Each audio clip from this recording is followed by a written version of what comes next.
So students, last lecture में हम geometrical isomer के सारे फंडामेंटल डिस्कस कर चुके थे कि ज्योमेट्रिकल आइसोमर के लिए नेसेसरी कंडीशन क्या है। जैसे कि पहले ज्योमेट्रिकल आइसोमर के लिए आयुपेक नेम, ठीक है, आयुपेक नेम क्या होना चाहिए, सेम होना चाहिए। This is the number one condition. Second, geometry का मतलब जैसे होता था, जियो मीन्स अर्थ, मैट्री मतलब मेजरमेंट।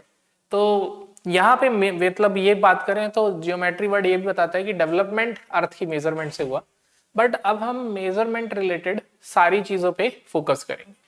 तो मेजरमेंट अलग होनी चाहिए, यानी कि स्पेशियल डिस्टेंस जो होना चाहिए दैट इज डिफरेंट। और फिर हमने तीसरी चीज डिस्कस की थी कि क्या होना चाहिए, रिस्ट्रिक्टेड रोटेशन, जिससे हमने ये कंक्लूड किया था, बहुत सारे एग्जांपल्स का डिस्कशन किया और फिर हमने ये कंक्लूड किया कि alkane, cycloalkane and cycloalkene, cycloalkene में जो होगा 7 से ज्यादा हायर मेंबर्ड रिंग जो है, इससे ऊपर वाले क्या शो करेंगे, ज्योमेट्रिकल आइसोमर। फिर हमने ये भी देखा कि जो एजो कंपाउंड्स थे ये स्टेन और एंटी शो कर रहे थे। फिर हमने ऑक्साइन को चेक किया, ठीक है, तो ऑक्साइन भी क्या शो कर रहा था, सिन और एंटी। और जब इन चीजों को सम किया तो हमें ये समझ आया कि नेसेसरी कंडीशन क्या है ज्योमेट्रिकल आइसोमर की। तो ज्योमेट्रिकल आइसोमर की नेसेसरी कंडीशन है कि दोनों डबल बॉन्डेड कार्बन दो डिफरेंट ग्रुप से जुड़े हो। दोनों डबल बॉन्डेड कार्बन अगर दो डिफरेंट ग्रुप से जुड़े हैं तो वो ज्योमेट्रिकल आइसोमर शो करेंगे। अब इसी पे बेस्ड क्वेश्चन डिस्कशन करते हैं कि क्या क्या ये कंपाउंड ज्योमेट्रिकल आइसोमर शो करेगा। तो देखते हैं, ये कार्बन जो है सेम ग्रुप से जुड़ा हुआ है। Cycloalkenes can show geometrical isomer, but आप इसको डबल बॉन्ड की तरह ट्रीट कर सकते हैं क्योंकि इसमें रोटेशन नहीं होती है। तो हम ये कह सकते हैं कि ये और ये क्या है, सेम है, सेम ग्रुप है। ऐसे ही यहां देखते हैं, इधर नाइट्रोजन पे क्या है, लोन पेयर है और इधर हाइड्रोजन। तो अगर यहां देखें तो यस, दो डिफरेंट ग्रुप्स हैं, ठीक है। तो व्हाट वी कैन से, ये एक अलग ग्रुप है, ये एक अलग ग्रुप है, और हम ये कह सकते हैं कि हाइड्रोजन अलग ग्रुप है और लोन पेयर अलग ग्रुप है। तो yes, with respect to this we can say, इस रिस्पेक्ट में हम कह सकते हैं कि it can show geometrical isomer. कैसे? ऐसे हो सकता है कि ऊपर क्लोरीन हो, नीचे हाइड्रोजन, एक बार ये लोन पेयर हो और इधर हाइड्रोजन, फिर उसका रिवर्स। तो हमारा आंसर क्या हुआ, no it can not show GI, and for this yes it can show GI. तो अब आइडिया क्या है, आइडिया ये है कि हमें वो पॉइंट ढूंढना है जहां रोटेशन नहीं पॉसिबल है, रिस्ट्रिक्टेड है। तो साइक्लोएल्केन्स में भी रोटेशन रिस्ट्रिक्टेड है, पाई बॉन्ड में भी एल्केशन वो रोटेशन रिस्ट्रिक्टेड है। तो इसलिए हम बोलेंगे कि यहां ज्योमेट्रिकल आइसोमर की पॉसिबिलिटी है अगर चीजें ऐसी ही हो, डबल बॉन्ड की बजाय अगर कोई रिंग है और वो दो डिफरेंट ग्रुप से जुड़े हुए हैं, तो हम ये कह सकते हैं yes it shows geometrical isomer. तो इनकी ज्योमेट्री क्या हो जाएगी, डिफरेंट हो जाएगी। और मैं चाहता हूं आप ये भी सोचिए कि मैं ऐसा क्यों कह रहा हूं। अगेन ये कहने का पर्पस है कि डिफरेंट डिस्टेंस होना चाहिए, यानी कि जो लेंथ है दैट शुड वेरी। तो आई गेस ये दोनों एग्जांपल देख के आप समझ पा रहे हैं। अगर हमसे कभी भी बोला जाए कि आप चेक करो लेंथ, तो ये वाली जो लेंथ है और ये वाली जो लेंथ है दैट वुड वेरी। अगर ये वेरी कर रही है यानी स्पेशियल अरेंजमेंट अलग हो गया, एंड यस आयुपेक नेम लेकिन सेम है। तो we can say yes it can show geometrical isomer. Next, अब अगर हम थर्ड क्वेश्चन को देखें तो हम ये भी कह सकते हैं बिल्कुल कि साइक्लिक है तो रोटेशन तो नहीं है, यानी कि रिस्ट्रिक्टेड रोटेशन, ये बात तो पूरी हो गई। लेकिन अब प्रॉब्लम क्या हो रहा है, दूसरा प्रॉब्लम है कि ये जो ग्रुप है ये सेम से कनेक्टेड है। तो अब ये सेम से कनेक्टेड है तो वी कैन से, क्योंकि सेम ग्रुप्स हैं तो we can say no GI, कोई ज्योमेट्रिकल आइसोमर नहीं होगा। अब इसे देखते हैं, डबल बॉन्ड देख के लगता है कि इसे शो करना चाहिए ज्योमेट्रिकल आइसोमर, लेकिन रिंग देख लेते हैं 6 मेंबर्ड है, तो डबल बॉन्ड के अराउंड तो कोई जीआई पॉसिबल नहीं है, no GI around double bond. अब यहां देखते हैं, ये जो कार्बन है इधर ये ग्रुप भी और ये ग्रुप भी क्या है, सेम है, तो ये भी इसके रिस्पेक्ट में जीआई शो नहीं कर पाया, तो यहां भी कोई जीआई पॉसिबल नहीं है। तो टिल हियर आई गेस हम धीरे धीरे समझ पा रहे हैं कि क्या हमें चेक करना है ज्योमेट्रिकल आइसोमर के लिए। थोड़ा और देखते हैं एग्जांपल्स। फोर्थ, तो क्लियर है 6 मेंबर्ड रिंग है, कोई ज्योमेट्रिकल आइसोमर नहीं है, but this is 8 member ring, तो yes it can show geometrical isomer ring है, तो दैट इज वेरी क्लियर कि ये क्या है, जीआई है। ठीक है, क्योंकि ये तो समझ ही आ रहा है कि ये फॉर्म कौन सी है, सिस। अब ट्रांस फॉर्म में ये क्या हो जाता है, एकदम उल्टा हो जाता है, यानी कि यहां पे ऐसे डबल बॉन्ड हो जाएगा, फिर ये ऐसे 1 2 3, ये पीछे से जा रही है, ये डैश का मतलब पीछे से, इसे भी डैश भी बना देता हूं, और फिर ये आगे।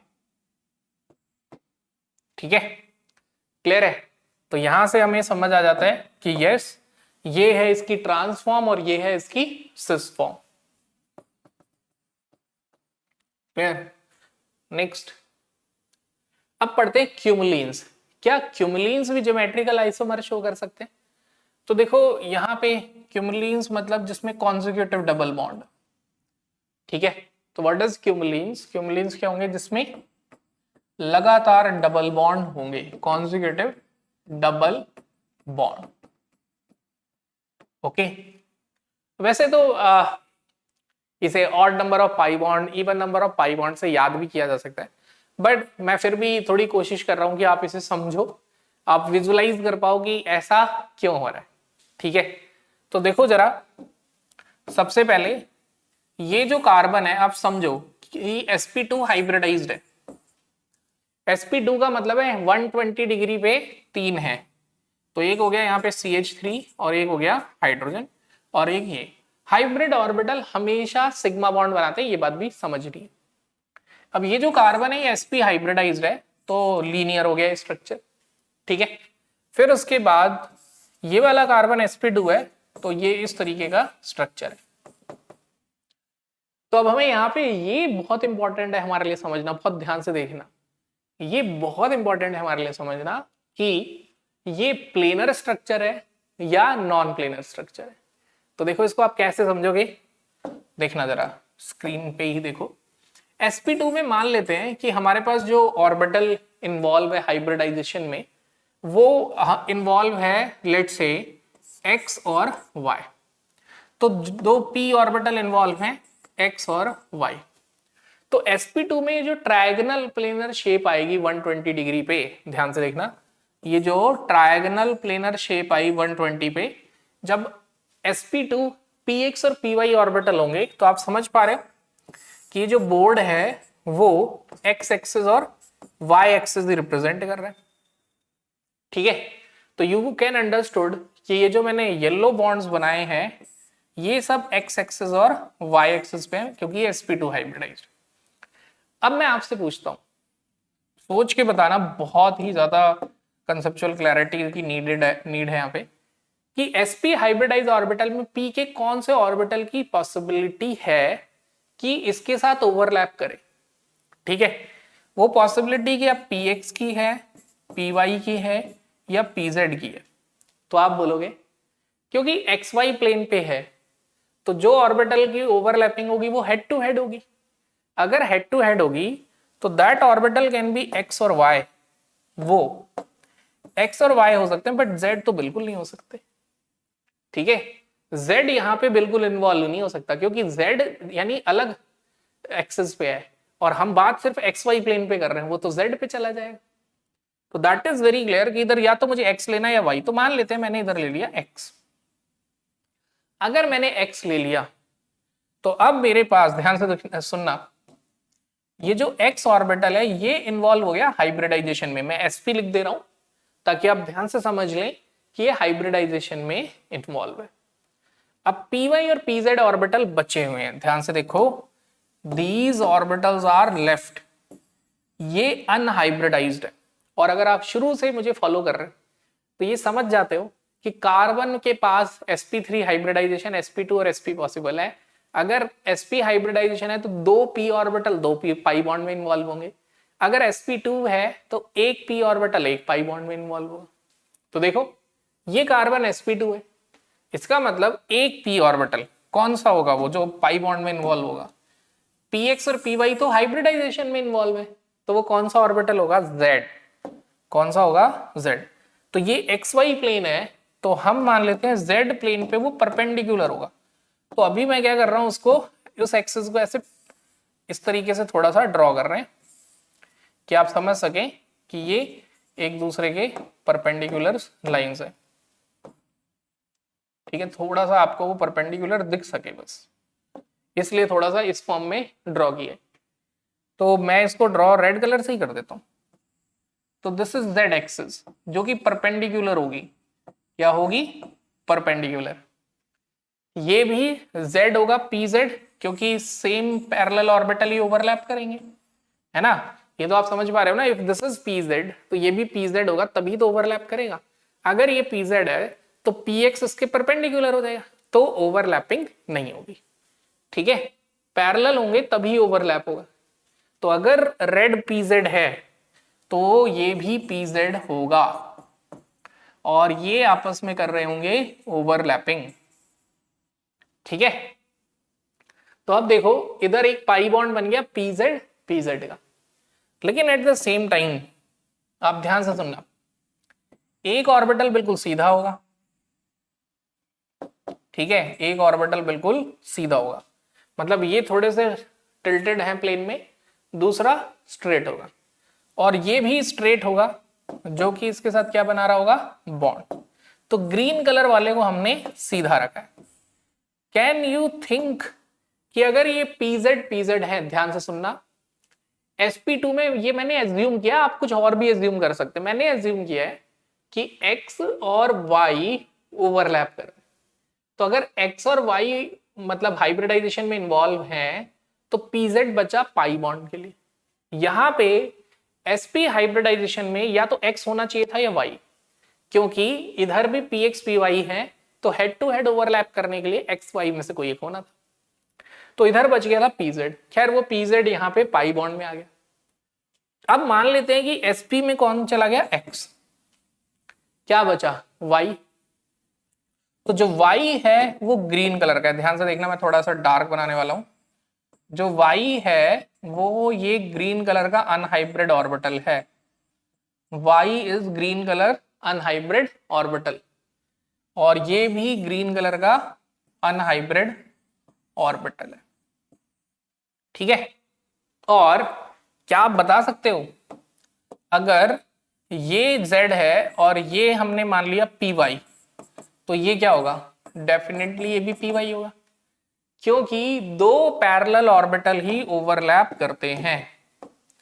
दो पैरेलल ऑर्बिटल ही क्या करेंगे, ओवरलैप। तो थोड़ा सा लग रहा है कि ये परपेंडिकुलर है रेड वाला, और ये मैंने कोशिश तो की स्क्रीन पे दिखाने की। ठीक है, तो अब थोड़ा सा प्रॉब्लम इसलिए भी आई क्योंकि बॉन्ड नोटेशन बना दिया, मैं इसको एक बार दोबारा बनाने की कोशिश करता हूं। अब उसके बाद आप बस जो कंसेप्ट है वो समझते हैं। sp2 में अब px py तो यूज हो गए हाइब्रिडाइजेशन में, तो pz और pz ने क्या बनाया, पाई बॉन्ड, और इस sp में मान लेते हैं py यूज हो गया px। तो ये px जो यूज हुआ, तो py और इस कार्बन के py ने क्या बनाया, पाई बॉन्ड। अब यहां कौन से दो ऑर्बिटल बचे हैं sp2 के लिए, वो बचा है px और pz, यानी कि इसका जो हाइब्रिड ऑर्बिटल होगा वो कौन से प्लेन पे होगा, it will be on xz plane. कौन से प्लेन पे होगा, xz, मतलब कोई एक ग्रुप प्लेन से बाहर आ रहा होगा, वेज पे होगा, कोई एक ग्रुप प्लेन से बाहर आ रहा होगा, और कोई एक प्लेन के पीछे जा रहा होगा। यानी कि अगर ऐसा क्यूमुलिन है जिसे हम एलीन बोलते हैं, क्या बोलेंगे, एलीन, अगर ऐसा एलीन है तो व्हाट वी कैन से, वो नॉन प्लेनर है। क्या है, नॉन प्लेनर। ठीक है, अब मैं फिर से इसे समझाने की कोशिश करता हूं थोड़ा शॉर्ट में। देखो C double bond C double bond C CH3H and CH3H। Let say कि ये जो कार्बन है इसकी हाइब्रिडाइजेशन है sp2, तो इसमें इन्वॉल्व हुआ px और py, राइट। तो इसका मतलब पाई बॉन्ड में इन्वॉल्व है इसका p ऑर्बिटल और इसका p, वो pz। ये pz और ये pz क्या बना रहे हैं, पाई। अब यहां जो कार्बन है ये क्या हो सकता है, sp हाइब्रिडाइजेशन में या तो x इन्वॉल्व हो सकता है या y, तो मान लेते हैं मैंने इसको इन्वॉल्व कर लिया x को। अब क्या हुआ, इसका py ऑर्बिटल बचा और इसका py ऑर्बिटल, उन्होंने क्या बनाया आपस में, पाई। अब जब ये पाई, अब ये आपको सोचना है कि py can overlap with py only, pi bond के लिए दो ऑर्बिटल पैरेलल होने चाहिए तभी बनेगा, तो इसलिए इधर कुछ नहीं मान सकते, इधर फोर्स है हम मानने के लिए कि py ही पाई बॉन्ड बना रहा हो। जैसे ही हमने इधर px py को माना तो वी आर फोर्स्ड कि pz पैरेलल ऑर्बिटल से ही ओवरलैप करेगा, ठीक है। तो यहां पे py will overlap with py, तो इधर sp2 हाइब्रिडाइजेशन में जो p के ऑर्बिटल इन्वॉल्व है वो कौन से हैं, तो वो है x और z। तो इसका मतलब ये है xy प्लेन पे ये जो बॉन्ड है, तो अगर मैं बोर्ड को xy प्लेन मान लूं तो ये परपेंडिकुलर हो गया, क्योंकि ये कौन सा प्लेन है, xz प्लेन। तो हमें मानना पड़ेगा कोई एक बोर्ड से बाहर आ रहा होगा और कोई एक बोर्ड के अंदर जा, मतलब किस तरीके का, ऐसे समझो कि बोर्ड पे ये मेरा हैंड है ऐसे, और फिर जो दूसरा है वो ऐसे, ठीक है। अब लाइन ऐसे हो गई, एक हाथ ऐसे एक हाथ ऐसे, इस तरीके से ऐसे समझो, ठीक है, क्लियर है।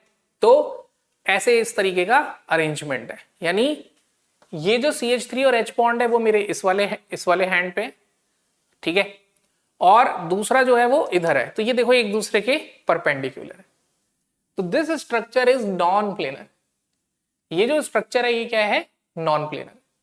तो अब आप क्या ये अज्यूम कर पा रहे हैं, बोर्ड पे बहुत ध्यान से देखना, क्या आप ये अज्यूम कर रख पा रहे हैं C डबल बॉन्ड C, एक CH3 बाहर है और हाइड्रोजन अंदर है, ठीक है, और एक CH3 बोर्ड के प्लेन पे है और एक ये। तो आप बताओ, अगर मैंने इसका दूसरा स्ट्रक्चर बनाया, अब मैंने CH3 को प्लेन के पीछे भेज दिया और H को प्लेन के आगे, मतलब पहले अगर अरेंजमेंट ऐसे है, ठीक है, मान लेते हैं कि मेरी ये पिंकी फिंगर जो है आपकी तरफ है, अब अगली बार अरेंजमेंट में क्या किया मैंने, इसको ऐसे कर दिया, ठीक है, अब थंब आपकी तरफ आ गया, पिंकी फिंगर पीछे, ये दो फॉर्म रोटेशन की हो गई। यानी कि एक बार अगर ये थंब मेरा CH3 है तो एक बार CH3 आपकी तरफ है, तो अगली बार पिंकी फिंगर आपकी तरफ आ गई। तो ऐसे ही पहले CH3 बाहर था, अब अंदर आ गया। आप बताओ क्या ये दोनों ज्योमेट्रिकल आइसोमर हैं? पहली बात, आर दे GI? तो GI की कंडीशन क्या थी, आयुपैक नेम जो कि है सेम है। सेकंड, L1 L2 सेम आना चाहिए। अब लेंथ निकालो आप जरा कि जो लेंथ आएगी कंपाउंड की वो क्या आ रही, तो CH3 से CH3 की ये लेंथ और यहां से CH3 की ये लेंथ, ठीक है। अगर आपने अज्यूम की सही सोचा है तो आपको क्या समझ आ रहा है कि L1 और L2 जो है वो सेम है, क्योंकि बोर्ड से बाहर की तरफ जितना वो ग्रुप होगा उतना ही अंदर की तरफ होगा, तो दोनों तरफ से वो डायगोनल लेंथ सेम आएगी, क्योंकि दीज आर परपेंडिकुलर। तो ये हम समझना चाहेंगे कि L1 is equal to L2। L1 किसके बराबर है, L2 के बराबर है। अब ये इसके बराबर है तो वी कैन से, हम कह सकते हैं कि क्यूमुलिन्स में ये GI शो नहीं करेंगे, ठीक है। तो we can say it can not show GI, okay. तो यहां पे हम ये कह सकते हैं कि ये GI शो नहीं करेंगे, मतलब नो ज्योमेट्रिकल आइसोमर, क्योंकि as structure is non planar. देखो स्ट्रक्चर इज नॉन प्लेनर तो एक बात है, दूसरी बात है कि डिस्टेंस सेम है। अब यहां से हम एक पॉइंट लिख सकते हैं अपने लिए, ठीक है, let's write a point for ourselves. एक पॉइंट लिखा जाता है कि cumulenes having even number of pi bonds, यहां पे हम क्या समझते हैं, cumulenes having even number of pi bond do not show GI. अगर इवन नंबर ऑफ क्या है, पाई बॉन्ड है, तो no GI, then no GI. At the same time अगर इवन की जगह क्या हो जाए, ऑड, ठीक है, अगर क्या हो जाता है, ये ऑड हो जाता है, तो क्यूमुलिन्स हैविंग ऑड नंबर, ठीक है, अगर क्यूमुलिन्स में odd number of pi bonds हैं तो फिर क्या होता है, देन इट शोज जीआई, तो ये जीआई शो करता है। और मैं कहता हूं इसी स्ट्रक्चर को थोड़ा सा आप देखो, और मैं कोशिश करता हूं कि अगर 3D में ऐसा कुछ मिलता है तो 3D में भी इसे विजुअलाइज करने की कोशिश करेंगे। नेक्स्ट, तो ये स्ट्रक्चर है हमारे पास, तो क्लियर है कि even number of pi bond है, तो we can say no it do not show GI, ये जीआई शो नहीं करते, ठीक है। नेक्स्ट, अब आते हैं स्पाइरेंस, मिस तो नहीं किया मैंने कुछ, ठीक है। अब आते हैं हम स्पाइरेंस। स्पाइरेंस क्या है, वही पाई बॉन्ड जैसे अरेंजमेंट है, बट इस बार क्या है, ये साइक्लिक कंपाउंड्स कनेक्टेड है, ठीक है। तो एक से ज्यादा कॉमन कार्बन होता है, अगर ऐसे एक कार्बन के थ्रू कनेक्टेड होते हैं तो वो तो स्पाइरो होता है, एक से ज्यादा होंगे तो स्पाइरेंस कहलाएंगे। अब यहां समझो, आप बड़े ध्यान से समझना, ठीक है। देखो sp3 होता है टेट्राहेड्रल स्ट्रक्चर, तो अगर एक रिंग ऐसे है तो दूसरी रिंग ऐसे ही बनेगी, यानी अगर एक स्क्वायर वाला बॉक्स ऐसे है, हैंड मेरा परपेंडिकुलर पैरेलल बोर्ड पे, दूसरा उसके परपेंडिकुलर होगा, और तीसरा फिर उसके क्या हो जाएगा, ऐसे ही अरेंजमेंट इस तरीके से मान लो सेम रिपीट होगा। तो कैसे, क्योंकि आपको पता है वेज और डैश से समझते हैं, ये sp3 है, sp3 का मतलब क्या हुआ, टेट्राहेड्रल। तो टेट्राहेड्रल का क्या मतलब हुआ कि अगर मैंने क्लोरीन को और हाइड्रोजन को मान लिया किस पे, अगर मैंने इसे एज्यूम किया कि ये बोर्ड के प्लेन पे है, तो ये जो ग्रुप है, ये वाला जो स्क्वायर होगा, इसमें आधा पार्ट बाहर आ रहा होगा और आधा पार्ट अंदर जा रहा होगा। बोलो क्लियर है। और अब आप समझो, अगर ये वेज है और ये डैश है, तो जो नेक्स्ट होगा वो बोर्ड के प्लेन पे ही होगा, ठीक है, वो क्या होगा, बोर्ड के प्लेन पे। फिर ऐसे ही, तो यहां पे अब अगर हम बात करें ये बोर्ड के प्लेन पे है, तो यहां से लेके यहां तक, तो अब जो अगला क्लोरीन होगा इससे अटैच होगा, वो होगा वेज पे और हाइड्रोजन होगा डैश पे। तो अगर बीच में जैसे दो पाई बॉन्ड थे, ऐसे ये दो साइक्लिक रिंग काम करेंगे, तो बीच में अगर दो साइक्लिक रिंग है तो स्ट्रक्चर इज नॉन प्लेनर। लेकिन नॉन प्लेनर मतलब non planar with respect to last group. अब हाइड्रोजन और क्लोरीन के बीच का जो लेंथ है, वो मैं इसे ऊपर लिख दूं या नीचे, क्या रहने वाला है, सेम। ऐसे ही मैं बोलूंगा आपको, दोबारा से सुनना, अब अगर दो की जगह कितने आ जाए, तीन, तो तीन आ गए, तो पहले तो अरेंजमेंट हम यही वाला सेम रहने वाला है। अब देखो बस क्या चेंज आएगा, अब बस चेंज ये आने वाला है, ये प्लेन से बाहर, ये प्लेन के पीछे, ये बोर्ड के प्लेन पे स्क्वायर इमेजिन करना है, यानी इसको इमेजिन करो लाइक दिस, जो मेरा हैंड ऐसे है, और इसको इमेजिन करो लाइक दिस, ऐसे, ठीक है। यानी मेरा हाथ अब ऐसे है तो वो येलो है, और जब ऐसे है, डिफरेंस कर पा रहे हो ना, हाँ, मतलब जब मेरा पाम ऐसे दिख रहा है तो समझ लो दैट इज येलो बॉक्स, और जब मेरा हाथ ऐसे है तो समझ लो ये। अपने हाथ को इस तरीके से रख के देख लो, ठीक है। अब जब अगला बॉक्स आएगा तो वो भी क्या होगा, एक होगा बोर्ड से बाहर की तरफ आ रहा होगा एक बॉक्स, ठीक है, और एक बोर्ड से अंदर की तरफ। अब जो इससे अटैच होगा वो बोर्ड के प्लेन पे आएगा, क्योंकि टेट्राहेड्रल ज्योमेट्री होती है, अगर एक वेज है एक डैश है, तो वेज एंड डैश में हमने सीखा है बाकी दो बोर्ड के प्लेन पे होंगे, यानी कि विद रिस्पेक्ट टू Cl और H, ध्यान से देखना, ये ClH और ये ClH, इनके रिस्पेक्ट में हम आराम से सोच सकते हैं कि yes they can show GI, और इसमें बोल सकते हैं नो GI। ठीक है, क्लियर है ये चीज?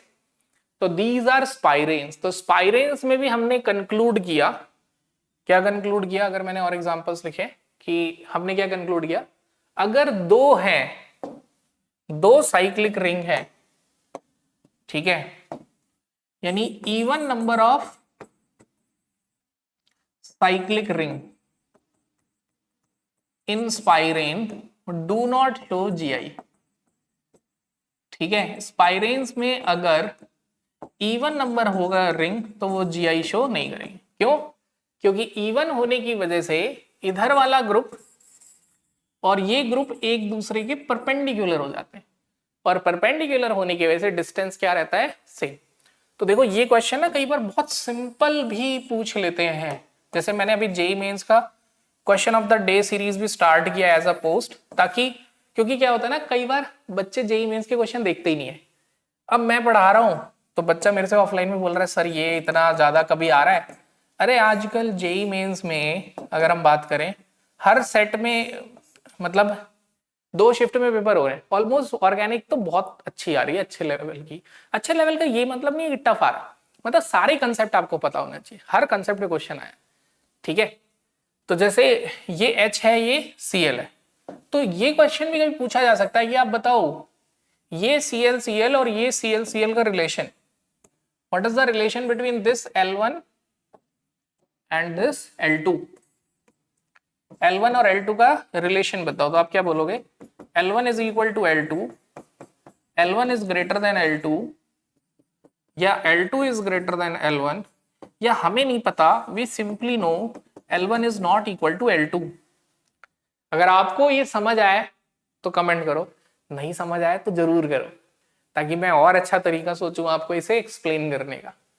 ठीक है, तो आई होप आपको ये समझ आ रहा है, वेज और डैश की अंडरस्टैंडिंग है हमें। ठीक है, नाउ अब इधर काउंट करते हैं कितने स्क्वायर है, 1 2 3 4। कभी बाई चांस भूल जाओ कि इवन ऑड में क्या है, तो मैं तो बोलूंगा वेज डैश याद रखो। ये बोर्ड पे है, ठीक है, तो ये हो गया पूरा वेज, और ये पूरा हो गया डैश। फिर ये बोर्ड के प्लेन पे है, फिर ये क्या हो गया? पूरा वेज, और ये क्या हो गया? डैश। फिर वो बोर्ड के प्लेन पे है, फिर ये हो गया वेज, और ये हो गया डैश। तो क्लियरली ये हाइड्रोजन और क्लोरीन बोर्ड के प्लेन पे है, ये बोर्ड से बाहर है और ये पीछे है, यानी स्ट्रक्चर हो गया नॉन प्लेनर। नॉन प्लेनर होते ही L1 is equal to L2, and फिर तो कह देंगे नो GI। मतलब जैसे मैंने लास्ट लेक्चर में डिस्कस किया, अभी रिकैप में, ज्योमेट्रिकल आइसोमर की 3 कंडीशन है। IUPAC नेम सेम होना चाहिए, रिस्ट्रिक्टेड रोटेशन होना चाहिए, L1 और L2 अलग होना चाहिए, बट यहाँ L1 और L2 क्या हो गया? सेम हो गया। तो दैट्स व्हाई इसे हम बोलेंगे नो GI, या फिर हम याद कर लेंगे नेक्स्ट क्वेश्चन। यहां सोचते हैं, तो यहां देखो बहुत ही, अब यहां पे देखो क्या चेंज है, ये डबल बॉन्डेड कार्बन है, तो डबल बॉन्डेड का मतलब हो गया sp2 हाइब्रिडाइज्ड। sp2 हाइब्रिडाइज का मतलब अब ये भी प्लेन पे है, ध्यान से समझना इस बात को, और ये भी प्लेन पे है, और ये पूरा प्लेन पे है। ये समझना बहुत इंपॉर्टेंट है। क्यों? क्योंकि अब दोनों कार्बन, ये वाला कार्बन और ये वाला कार्बन, दोनों sp2 हाइब्रिडाइज्ड है। sp2 का मतलब एंगल 120 डिग्री होगा। इसका ये मतलब है कि ये वाला स्क्वायर और ये वाले स्क्वायर सेम प्लेन पे होंगे, क्योंकि दोनों sp2 हाइब्रिडाइज्ड कार्बन। तो this whole structure is planar. ये पूरा स्ट्रक्चर क्या है? प्लेन है। अब जब ये पूरा प्लेन है तो दैट इज वेरी क्लियर कि मिथाइल प्लेन से बाहर आ रहा होगा और हाइड्रोजन प्लेन के अंदर आ रहा होगा। सेम वे यहां भी मिथाइल प्लेन के बाहर आ रहा होगा और हाइड्रोजन प्लेन के अंदर। इस एग्जाम्पल को हम रिवर्स भी मान सकते हैं, कि मान लेते हैं कि जो डबल बॉन्ड है, एक को मैं थोड़ा वेज बना देता हूं और एक को थोड़ा डैश, यानी अब डबल बॉन्ड जो है ऐसे है आपके पर, एक बॉन्ड आपकी तरफ आ रहा है और एक आपसे पीछे जा रहा है, एक लोब, ऐसे इमेजिन करो। तो अब जैसे मैंने बोला जब ये नॉन प्लेनर है तो डेफिनेटली ये भी नॉन प्लेनर हो जाएगा, यानी कि एक वेज आपकी तरफ आ रहा होगा, यानी कि ये जो स्क्वायर है स्क्वायर का 50% पार्ट आपकी तरफ आ रहा होगा और 50% पार्ट आपसे दूर जा रहा होगा। ऐसे यहां होगा, इससे डिफरेंट हो ही नहीं सकता क्योंकि sp2 हाइब्रिडाइज्ड है तो एंगल तो 120 ही होना चाहिए। ठीक है, तो इस तरीके से हम कह सकते हैं। ओके, फिर एक आपसे दूर जा रहा होगा। अब आप समझिए जब ये ऐसा स्ट्रक्चर है जैसे मेरा हाथ है तो ऑब्वियसली अब जो बॉन्ड है वो प्लेन पे होंगे, बोर्ड पे CH3H, मिथाइल मतलब CH3H। अब जब ये दोनों प्लेन पे है तो definitely it can show GI, ये ज्योमेट्रिकल आइसोमर शो कर सकता है। तो आई होप ये विजुअलाइजेशन आपको क्लियर हुआ होगा कि यस इट इज GI। अब देखो व्हाई अंडरस्टैंडिंग मैटर्स। अगर आपने बस ये याद रटा होगा कि दो अगर रिंग है तो वो GI कभी शो नहीं करेगा, तो ये क्वेश्चन गलत हो जाएगा। यहाँ पे दो रिंग कनेक्ट है via pi bond which is sp2 hybridize not sp3। तो अगर sp2 हाइब्रिडाइज है तो विजुअलाइज करना इसे मेरे लेक्चर के बाद कि 120 डिग्री एंगल क्या एक दूसरे के हो सकते हैं कभी? भाई मर्सिडीज का साइन है, 3 ट्रायंगल अगर ऐसे हैं तो वो मर्सिडीज के साइन को इस तरीके के दूसरे मर्सिडीज के साइन से अगर जोड़ोगे तो वो कैसे जुड़ेगा? वो सेम होगा प्लेन पे तभी तो जुड़ेगा। देखो ऐसे ही जुड़ेगा, अगर इससे कुछ इधर उधर घूम गया तो पॉसिबिलिटी नहीं है। ठीक है, क्योंकि एक्सेस, अब कई लोग सोचेंगे कि सर ये हेड टू हेड ओवरलैप हो गई, ये घूम जाए। अरे एक्सेस भी तो मैटर करेगी ना, sp2 में p ऑर्बिटल xy प्लेन का ओवरलैप करेगा, क्योंकि सर क्या जरूरत, अरे बॉन्ड आगे पाई बॉन्ड भी बनेगा या दूसरे बॉन्ड्स बन रहे हैं तो पाई बॉन्ड के लिए तो सेम एक्सेस होनी चाहिए ना। जैसे आप ये सोच सकते हो कि सर 120 में एक ऐसे है, ये ऐसे हो जाए, अरे लेकिन जो पाई बॉन्ड बनना है उसके लिए तो इसे पैरेलल ही होना पड़ेगा ना, यानी कि इसको भी x होना पड़ेगा, इसको भी x होना पड़ेगा, तो डेफिनेटली वो तो प्लेन पे ही जाएगा, यानी कि स्ट्रक्चर प्लेनर ही रहने वाला है। ठीक है, तो yes it can show GI। I hope थोड़े बहुत जो डाउट्स आ रहे होंगे इससे क्लियर हुए होंगे। अगला एग्जांपल देखते हैं। अब यहां देखते हैं, यहां इधर डबल बॉन्ड आ गया और इधर आ गया मिथाइल और इधर आ गया हाइड्रोजन। अब ये समझो ये येलो मिथाइल बोर्ड पे है, ये भी बोर्ड पे है और ये भी बोर्ड पे है क्योंकि पाई बॉन्ड से कनेक्टेड है। लेकिन अब ये जो है इसकी परपेंडिकुलर है, ये आधा पार्ट आपकी तरफ आ रहा है और ये आधा पार्ट आपसे दूर जा रहा है। ठीक है, बोर्ड पे दिख पा रहा है? हाँ ओके, मैं चाहता हूं इसको थोड़ा सा और बड़ा कर दूं ताकि आपको ढंग से दिखे। ठीक है, तो आधा पार्ट तो आ रहा है आपकी तरफ लाइक दिस, ये मैं सॉलिड बना रहा हूं, बिल्कुल आपकी तरफ आ रहा है। ठीक है, और ये आधा पार्ट जा रहा है आपसे दूर। अब अगर ये बोर्ड के प्लेन पे है, ठीक है, this is the board plane, ये बोर्ड के प्लेन पे है, पूरा ही सॉलिड है, वेज डैश नहीं है इसमें। ठीक है, और ये वाला पार्ट आपकी तरफ आ रहा है और ये आपसे दूर जा रहा है। तो दैट इज वेरी क्लियर कि अब ये बोर्ड के प्लेन पे है। तो देखो जरा ध्यान से समझो, ये वाला मिथाइल और हाइड्रोजन, ठीक है, और ये वाला मिथाइल और हाइड्रोजन ये सेम प्लेन पे आ रहे हैं। अब अगर सेम प्लेन पे आ रहे हैं तो we can say yes it can show GI। तो why we are discussing this, ताकि आपके सोचने का तरीका इंप्रूव हो, आप हर तरीके से सोच पाए एग्जांपल्स, कि ऐसा कुछ रटे नहीं कि डबल बॉन्ड होना चाहिए या हमेशा even number of pi bonds होने चाहिए, और थोड़ा सा विजुअलाइजेशन की तरफ भी हम जाएं। तो आई गेस ये हमें क्लियर हुआ कि ये ज्योमेट्रिकल आइसोमर क्या कर सकते हैं, शो कर सकते हैं। और ये भी क्लियर हुआ कि वाई इसमें 2 रिंग है फिर भी ये ज्योमेट्रिकल आइसोमर शो कर रहा है। और एट द सेम टाइम अगर यही 2 रिंग ऐसे होती तो हम मना कर देते नो जीआई। ये सोचो कि इधर नो जीआई क्यों है और उधर यस जीआई क्यों है, ये सब सोचना है अपने को ना। नेक्स्ट, अब यहां पे ये तो शायद सेम नहीं हो गया। अच्छा, यही तो एक्सप्लेन किया मैंने, ठीक है। Next, which of the following can show geometrical isomer? कौन ज्योमेट्रिकल आइसोमर शो कर सकते हैं? तो हम देखेंगे यहाँ पे कंडीशन क्या है, डबल बॉन्डेड कार्बन से 2 डिफरेंट ग्रुप लगे होने चाहिए। तो यस 2 डिफरेंट ग्रुप हैं तो हम बोलेंगे yes it can show GI. Same way यहाँ भी डबल बॉन्डेड कार्बन से 2 डिफरेंट ग्रुप हैं, एक मिथाइल और 2 हाइड्रोजन, तो we can say yes it can show GI. ऐसे यहाँ पे तो हम बोलेंगे यस ये भी जीआई शो करेगा क्योंकि 2 डिफरेंट ग्रुप हैं, ठीक है। क्या यहाँ जीआई शो करेगा? तो हम बोलेंगे ये मिथाइल है, ये भी मिथाइल है, और ये हाइड्रोजन है और ये मिथाइल है।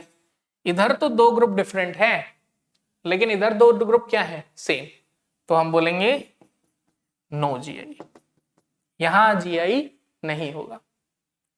देन नेक्स्ट, क्या इधर जीआई होगा? तो देखो रिस्ट्रिक्टेड रोटेशन तो है पाई बॉन्ड की वजह से, इधर 2 डिफरेंट ग्रुप हैं बट इधर ग्रुप क्या हो गए, सेम हो गया। तो इधर अगर ग्रुप सेम हो गया तो what we can say no GI. इधर हम चेक करें तो डबल बॉन्डेड कार्बन के अराउंड ग्रुप डिफरेंट है, डबल बॉन्डेड नाइट्रोजन के अराउंड भी ग्रुप क्या है, डिफरेंट है, और ये sp2 हाइब्रिडाइज्ड है, तो हम बोलेंगे yes it can show GI.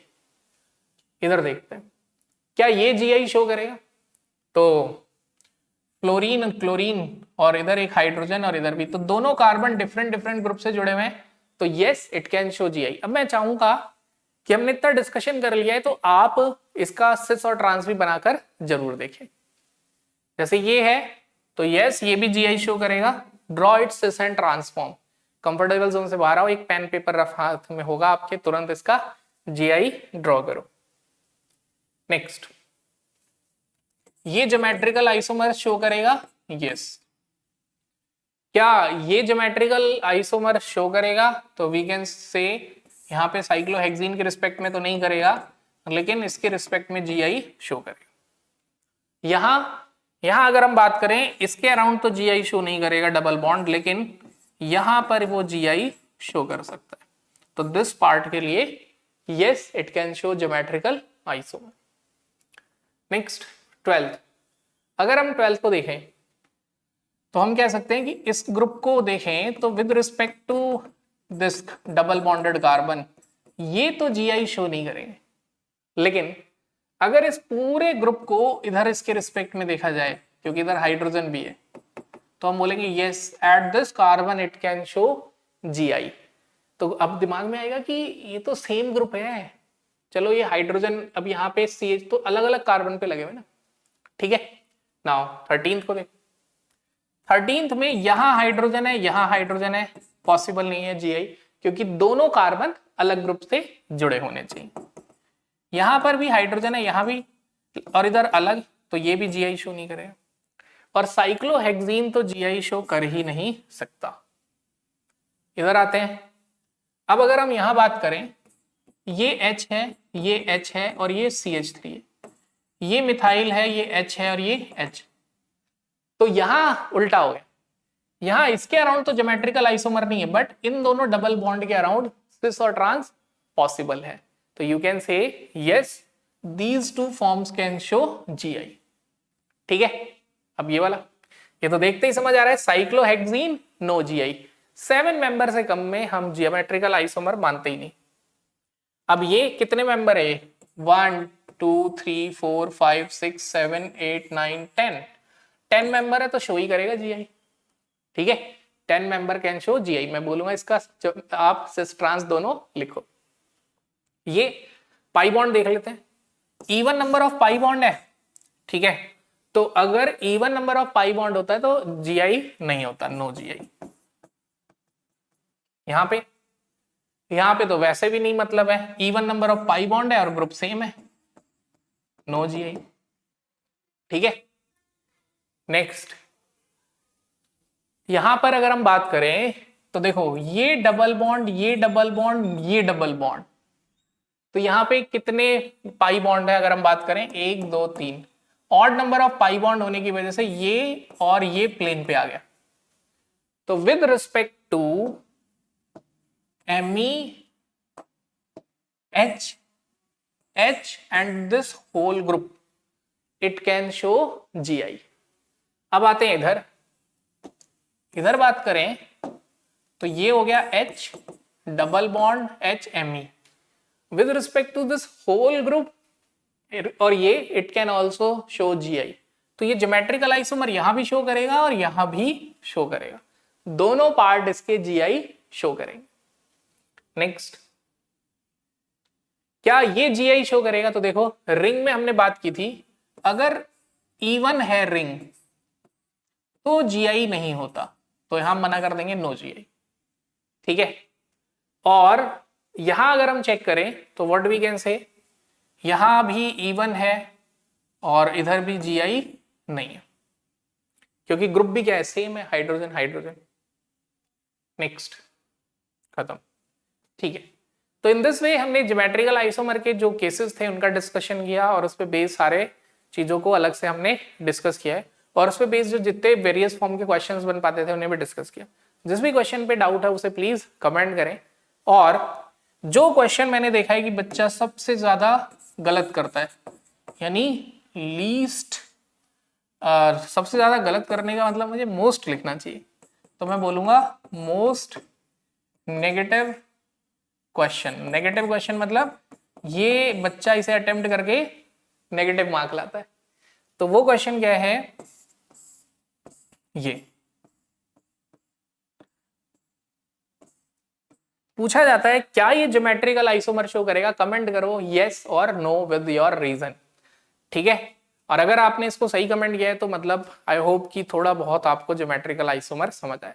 बाकी प्रैक्टिस के लिए बहुत ज्यादा क्वेश्चंस की प्रैक्टिस करनी है तो you can take any institute modules जिसमें बहुत सारे क्वेश्चंस हों, या फिर you can take Himanshu Pandey, और अगर सारे कंसेप्ट्स कवर करने हैं तो you can take MS Chauhan for JEE mains and advance. Till then keep practicing. Thank you.